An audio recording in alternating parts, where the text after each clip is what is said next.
Now, federal courts sometimes get involved with it, should not. Now, let's look at the issues. We have Jill Stein wants to recount Michigan. Okay, a recount is going to take place, and there's a two-day waiting period by Michigan law. Well, she doesn't like that, so she goes to a federal court, and she gets them to go ahead and issue a ruling, so they start early, which would be 12 o'clock Monday. Okay, now it wouldn't have otherwise been until Wednesday. Now, of course, here we are Thursday. So anyway, recount starts. Now, you got an appeals court, a state appeals court is looking into this thing at the same time. Well, on Tuesday, late Tuesday, they say there should have never been a recount at all because Jill Stein has no standing.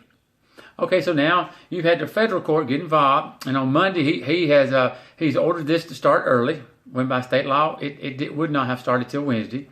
So now money has been spent on a recount, and ultimately the judge has rescinded his initial order, so the recount has stopped after millions of dollars have been spent. Well, so the judge shouldn't have got involved. It was a state issue. It was state law, state court issue. Now, I guess the fact that the December 13th deadline is coming upon us is federal law, which says the states have to have their vote certified.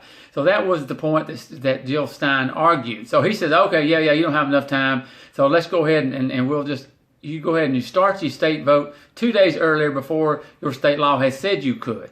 Okay, now if the judge had stayed out of the way, it all been settled, and no money would have been lost. No Michigan taxpayer money would have been spent. But no, they got in the middle. See, the judge, his place was not to interfere with state law. Now, if he's concerned about the 13th deadline, you know, that would affect a federal issue. But what he should have done was make it clear that now, since Michigan has already certified their vote, that if they could not finish this vote by that time, then they just have to stop and use their initial vote. I mean, that's plain and simple. If you cannot finish this new recount, it doesn't matter if you're 99% finished. If you can't finish by the 13th, then you just stop then, and we'll take the initial count. Shouldn't have got in the middle of trying to expedite things, trying to override state law. By overriding the state law and not letting the state courts take their course, he has now caused a recount to start, which millions have been spent, and now it stops after all. Federal courts need to know their place. They really do.